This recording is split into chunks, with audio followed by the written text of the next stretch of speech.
El conflicto de los siglos, capítulo 16, la Biblia y la Revolución Francesa, parte 7. El error fatal que ocasionó tantos males a los habitantes de Francia fue el desconocimiento de esta gran verdad, que la libertad bien entendida se basa en las prohibiciones de la ley de Dios. Oh, si hubieras escuchado mis mandamientos, entonces tu paz habría sido como un río, y tu justicia como las olas del mar. Mas no hay paz, dice Jehová, para los inicuos. Aquel empero que me oyere a mí, habitará seguro, y estará tranquilo sin temor del mal. Isaías 48, 18, 22. Proverbios 1:33. Los ateos, los incrédulos y los apóstatas se oponen abiertamente a la ley de Dios, pero los resultados de su influencia prueban que el bienestar del hombre depende de la obediencia a los estatutos divinos. Los que no quieran leer esta lección en el libro de Dios tendrán que leerla en la historia de las naciones. Cuando Satanás obró por la iglesia romana para desviar a los hombres de la obediencia a Dios, nadie sospechaba quiénes fueran sus agentes y su obra estaba tan bien disfrazada que nadie comprendió que la miseria que de ella resultó fuera fruto de la transgresión. Pero su poder fue contrarrestado de tal modo por la obra del Espíritu de Dios que sus planes no llegaron a desarrollarse hasta su consumación. La gente no supo remontar del efecto a la causa, ni descubrir el origen de tanta desgracia. Pero en la Revolución, la Asamblea Nacional rechazó la ley de Dios, y durante el reinado del terror que siguió, todos pudieron ver cuál era la causa de todas las desgracias.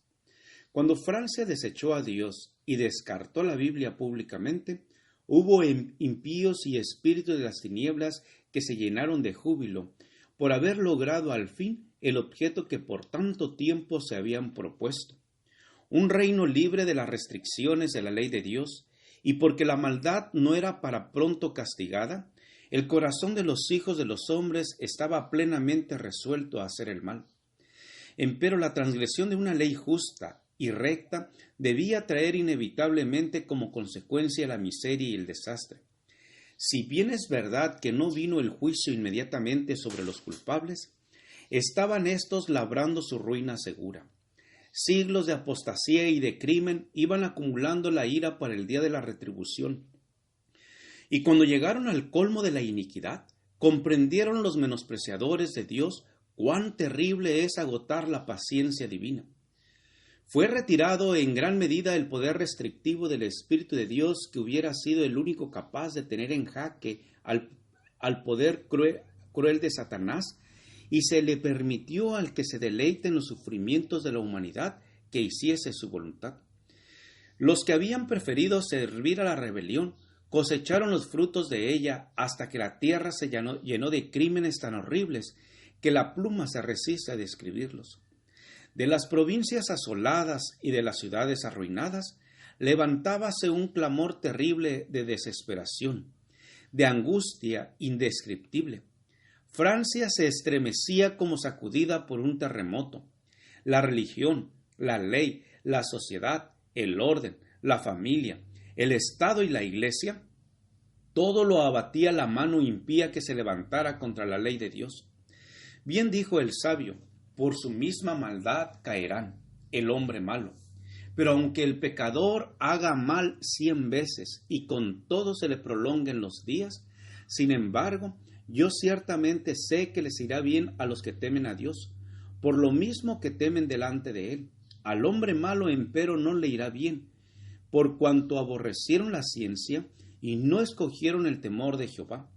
Por tanto comerán del fruto de sus mismos caminos y se hartarán de sus propios consejos. Proverbios 11:5, Eclesiastés 8:12 y 13, Proverbios 1:29 y 31.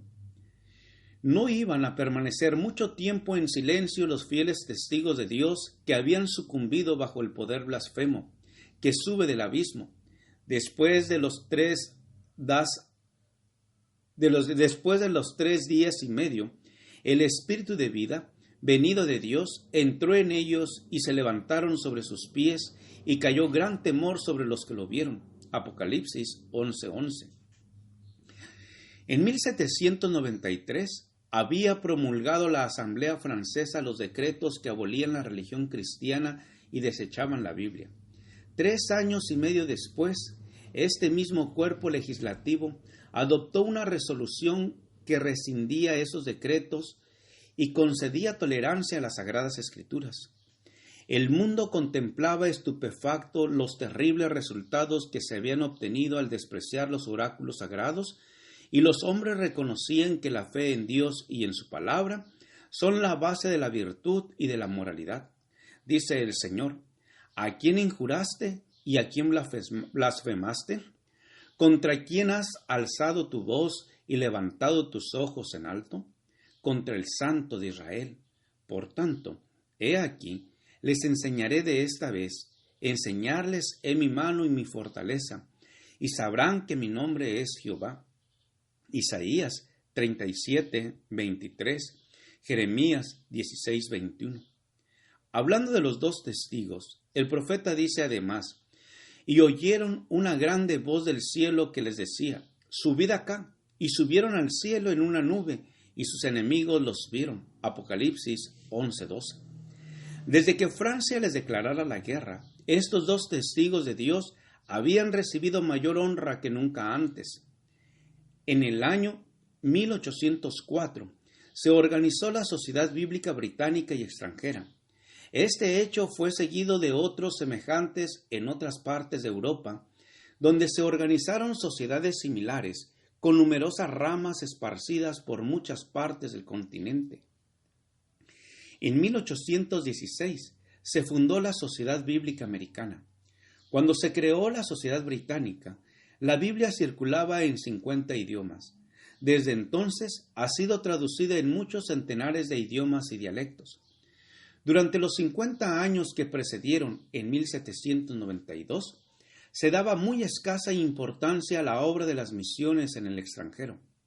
No se fundaron sociedades nuevas, y eran muy pocas las iglesias que se esforzaban por extender el Evangelio en los países paganos. Pero en las postrimerías del siglo XVIII se vio un cambio notable. Los hombres comenzaron a sentirse descontentos con los resultados del racionalismo y comprendieron la gran necesidad que tenían de la revelación divina y de las experiencias religiosas. Desde entonces, la obra de las misiones en el extranjero se extendió rápidamente. Los adelantos de la imprenta dieron notable impulso a la circulación de la Biblia.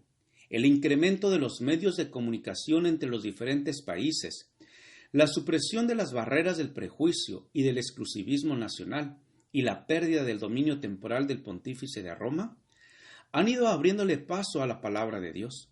Hace ya muchos años que la Biblia se vende en las calles de Roma sin que haya quien lo impida, y en el día de hoy ha sido llevada a todas las partes del mundo habitado.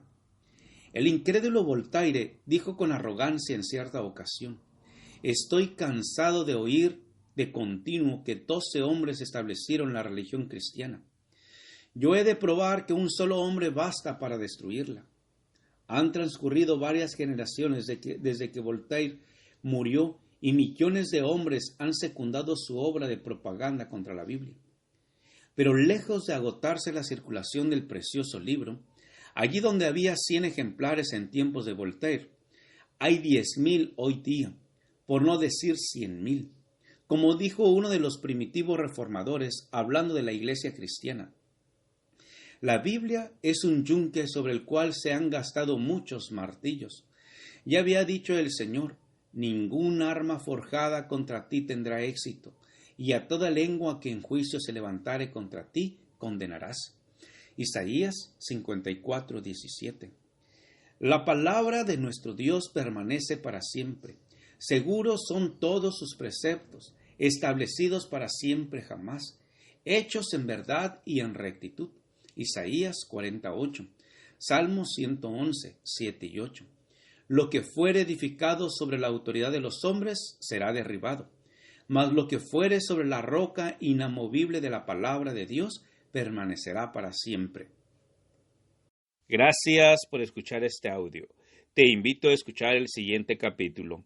Jehová te bendiga y te guarde. Jehová haga resplandecer su rostro sobre ti y tenga de ti misericordia. Jehová alce sobre ti su rostro y ponga en ti paz.